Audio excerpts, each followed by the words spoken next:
We are here at the Inn on Knowles Hill in beautiful Sonora, California. This place is on the top of a hill. It's an old, about, what is it, 100 years old or so? 1927. 1927 this house was built. It is now a 5-star bed and breakfast in Gold Country, state of California, USA. We're here talking with Fred Buess of Buess Restorations. Fred, what do you got for us here? What is this fine-looking automobile? Well, this is a 1914 Rolls-Royce Silver Ghost, and this is my friend Alex Guerrero. And if you're watching this video, then you probably have an interest in a subject that's very dear to my heart, and that is restoration.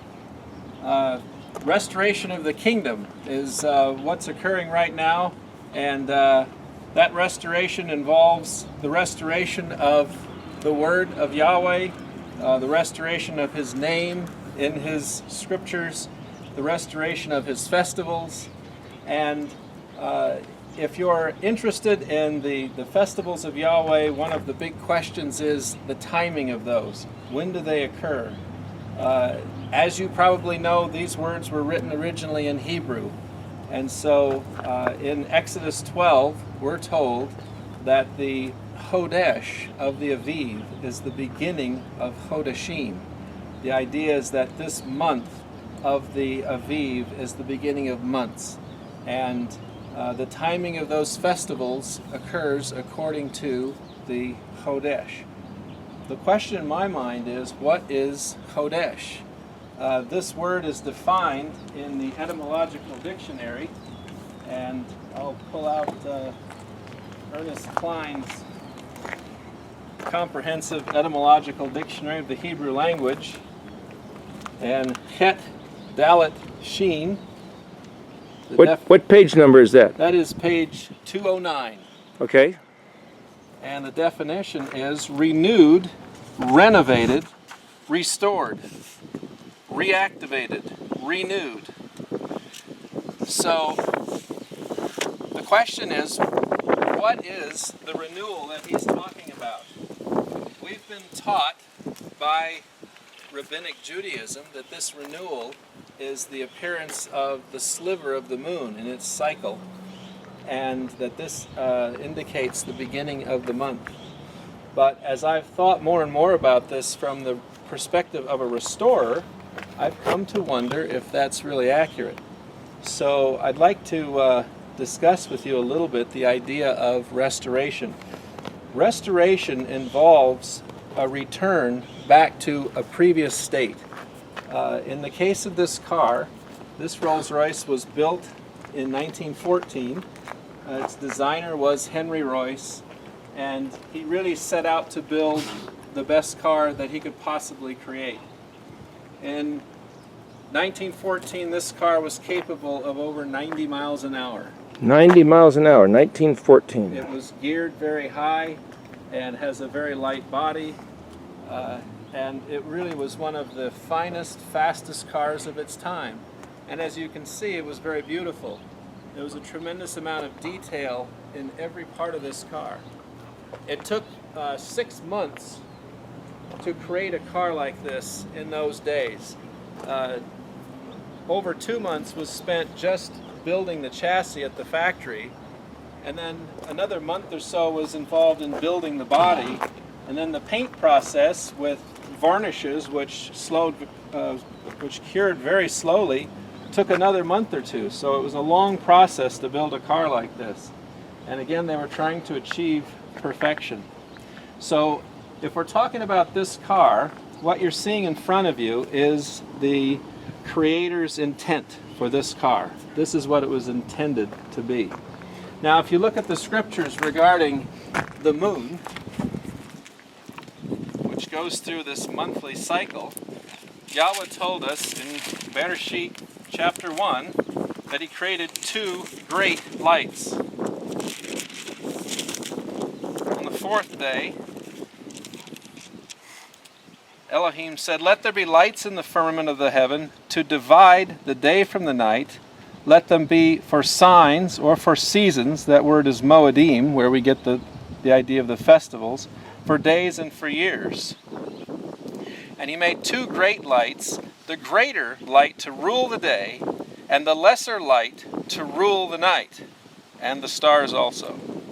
So his intent for the lesser light, what we would call the moon, was to rule the night with light. So I ask you, in the minds of a hearer of those words 2,500 years ago, was hodesh, restoration, ruling the night with light, that point when the moon appears as a sliver and then drops into the horizon and leaves the world in darkness?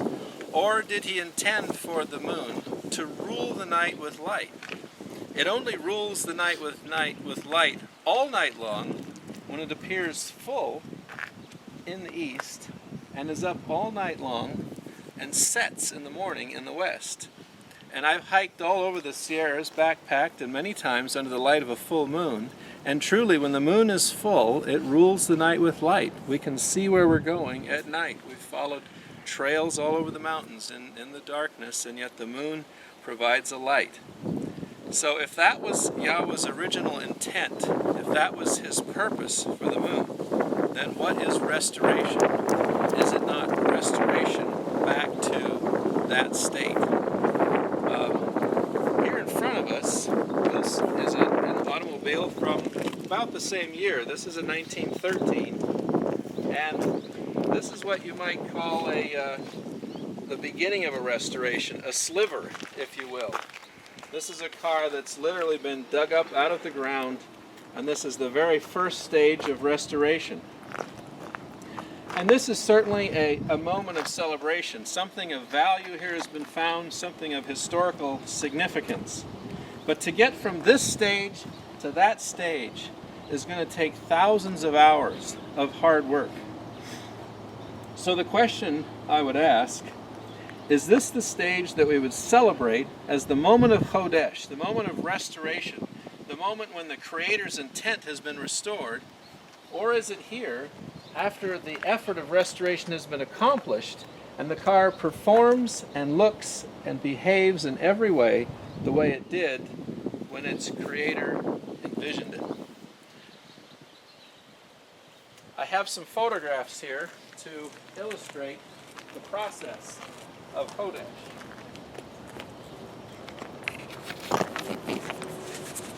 This is a photograph of this very car in front of you at the very first stage, what you might call the sliver. These are the two frame rails that you see in front of you. Well, that looks pretty much just like you said. What we have here is a barren, rusty chassis and a couple lights with no light. That's right. Kind of like what you're saying the sliver is. The sliver, yes. Here you see that same frame in the rotator, painted in the process. Has this reached the stage of hodesh? Alex, is that the stage of restoration back to the Creator's intent, or is that part of the process? That's part of the process, I believe. I would agree. Here's the rear axle being painted. Here's the frame rolling again. Part of the process. Again, have we reached that stage of hodesh? Here's the crankcase of the engine restored, ready for the bearings and crankshaft to be set in, and the pistons and the rods. Looks like craters on the moon. Yeah. You can see the craters. Does that mean it's the Chodesh? silver moon? Here's that engine complete, ready to run. All the brass and copper restored, but still the hood is off, the fenders are off. This vehicle is not finished yet. Here's the body in process of being painted. The upholstery is in and the top bows are on, but still, you couldn't take that car around the block for a drive. Here it is mounted on the chassis. Still, the process is continuing. Restoration, the moon is getting fuller and fuller, but it still has not reached its fullness. I'd almost call that like the picture of the half moon that you might see. There you go. Now here is the completed car at Pebble Beach with my wife driving it. And here it is being judged by the judges at Pebble Beach, where it won first in class. I would argue that this is the state of restoration, of rejuvenation that is spoken of in the etymological dictionary regarding the word hodesh. Here is a stage that we celebrate. The work is finished, it's completed, and the car is functioning as the Creator intended. This is hodesh.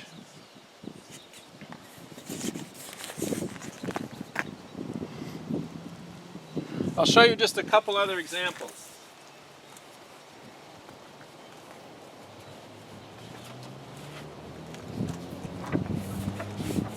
Here's an original photograph taken 100 years ago of a very special car that disappeared.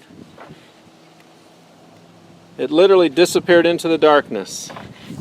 Here's that same car recreated. And who did that recreation? That was a project my father and I did together. Wow, when was that? That was back in 2000. Where do you find parts for something like that? Often we don't. So many of the parts that are in that car we had to build from scratch. And Alex, you do the kind of work that is there with wood paneling on the sides and... Yeah, wood craftsmanship is involved in this car. Alec is truly a coach builder, and he builds wooden bodies such as this. So that's why I'm so happy to have him here today. In fact, we're just starting a new project where we'll be building a wooden body. Thank you for having me. My pleasure. So let's step back a few years. 4 years before this picture was taken, here's that same car. Wait a minute, I can't see it. It must be the conjunction. No, it's the sliver. Oh, it's the first sliver. There it is, the first sliver. The frame. Let's get some light on that. No, there's not much light to be had on that. Gosh, well, you could barely see it in the grass. The chassis is buried in the ground. The frame is sticking up. This is the rear corner of the frame sticking up out of the ground before it was dug up. It looks like the kind of a sight that if you had a whole bunch of people out looking for it, you'd see that sliver, someone searching through tall grass, they see the sliver, they yell, they shout, they blow the trumpets on what we would consider Rosh Chodesh, the day of blowing of trumpets, like what we do when we sight for the new month, or even the new year on Yom Teruah. This looks like a picture of Yom Teruah to me. I won't argue that this is a moment of celebration. I won't argue. But is this functioning as the Creator intended? In fact, did the Creator ever intend for this vehicle to be in this condition? I would answer no. It's useless other than saying, hey, looky there! Now, for those of you that follow the conjunction, here's that same photograph the night before. Wait a minute, I can't see anything. No? Well, you're not supposed to. How many witnesses does it take to not see something? Well, I think everybody can not see anything. And here it is, 4 years later, functioning as its Creator intended.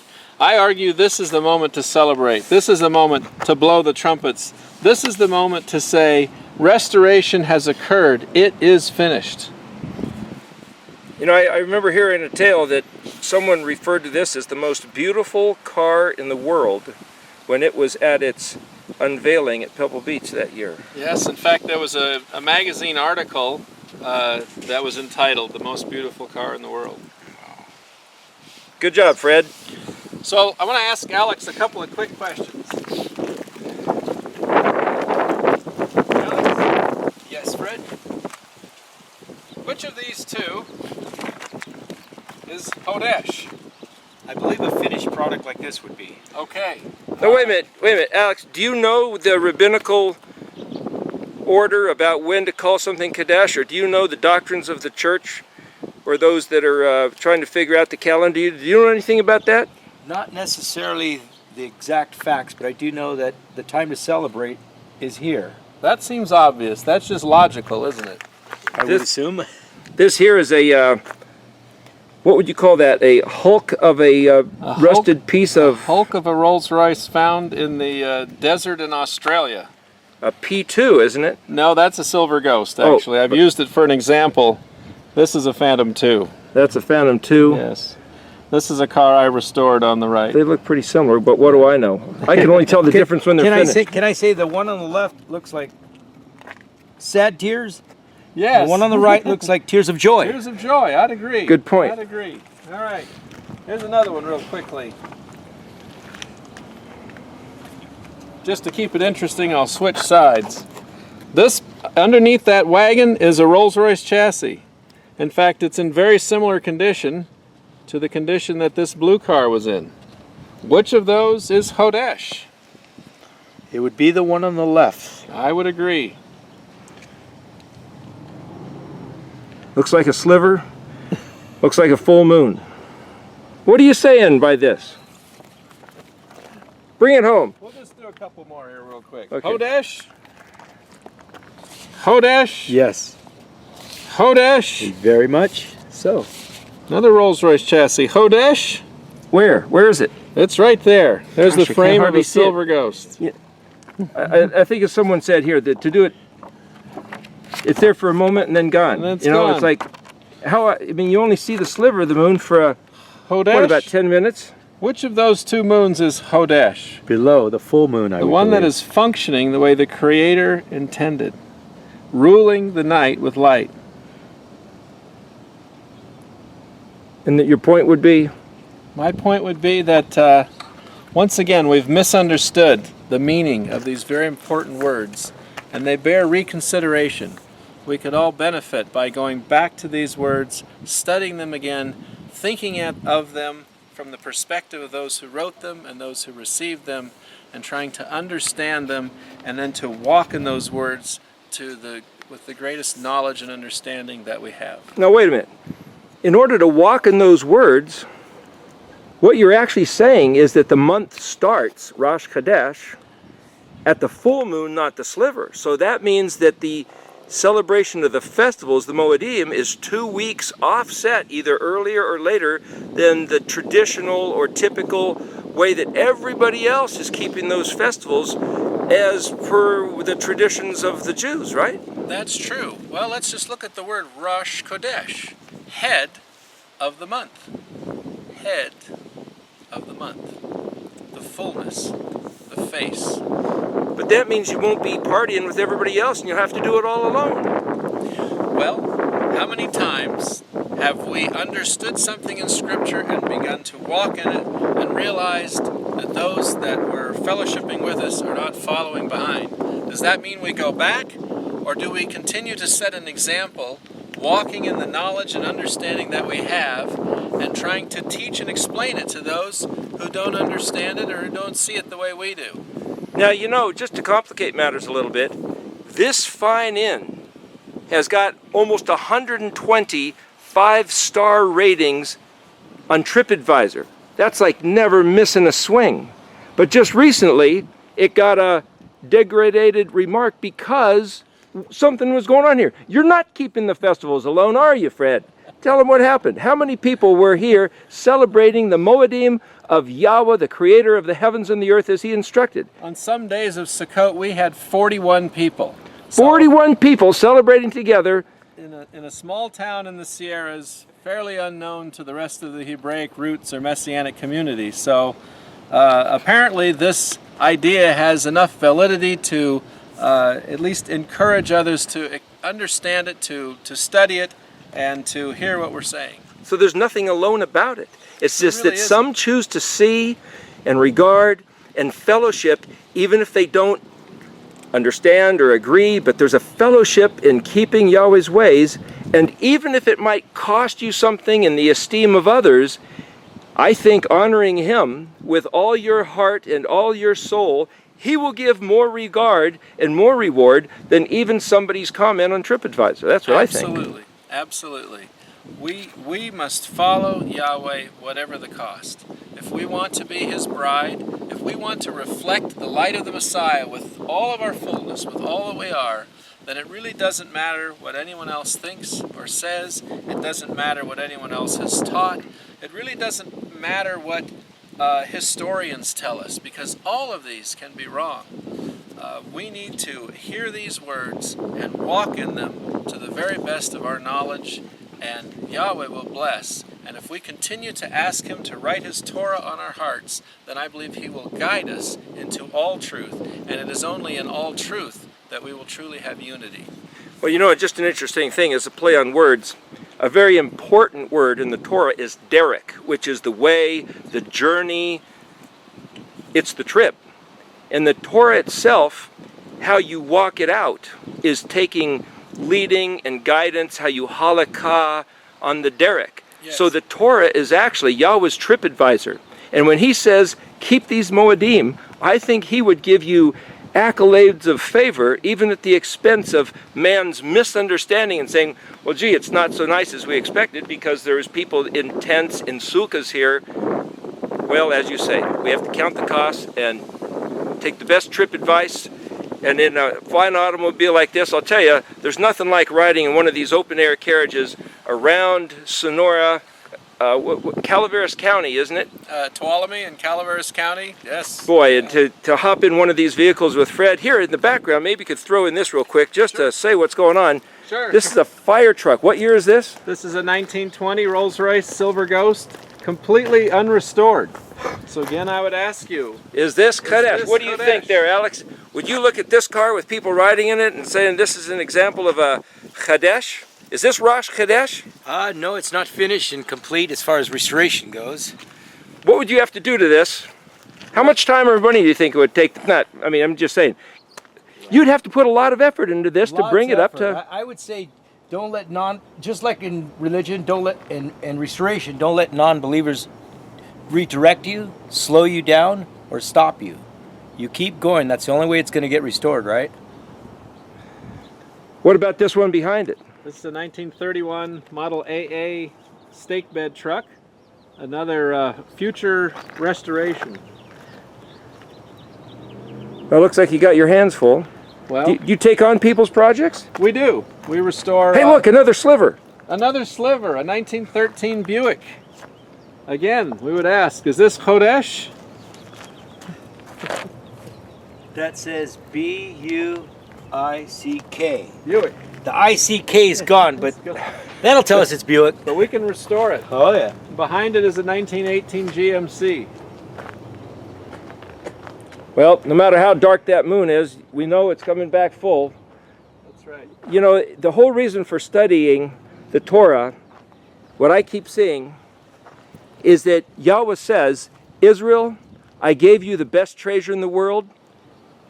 You had no regard of it. You found it to be abhorrent, detestable, and you betrayed the covenant with treachery. And there's another verse where Yahuah says, you crushed my anguished heart. Our forefathers did that, threw it away, and they traded in, essentially, a fine vehicle like that, and turned it into a rusting wreck like this. But the scriptures say he's going to restore Israel to its preeminence. And he's going to restore his word to where it's exalted with reverence and regard. That people are going to say, come, let us go up to the mountain of Yahuah. Because there's where his word is explained in clarity, where we can see it for what it was supposed to be. The moon, you're saying, in its fullness is an example of the restoration of the regard of his very word. And as we, his people, regard his word, we, his people, are restored to the glory that he promised to be upon those who reverenced his name and spoke often about it, as in Malachi 3:16, which folks of interest should take a look at that. Yes. Well, Very quickly, I will demonstrate the difference between hodesh and the sliver.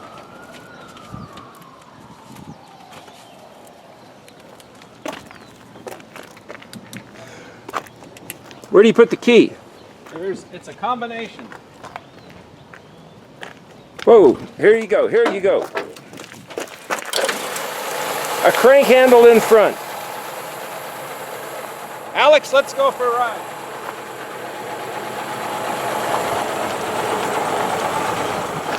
If you want to contact me for any reason regarding the Hebrew scriptures or the restoration of classic cars, I'd love to talk to any of you.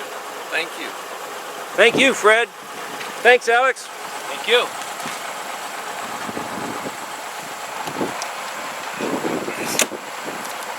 Let's hear that horn you got over there.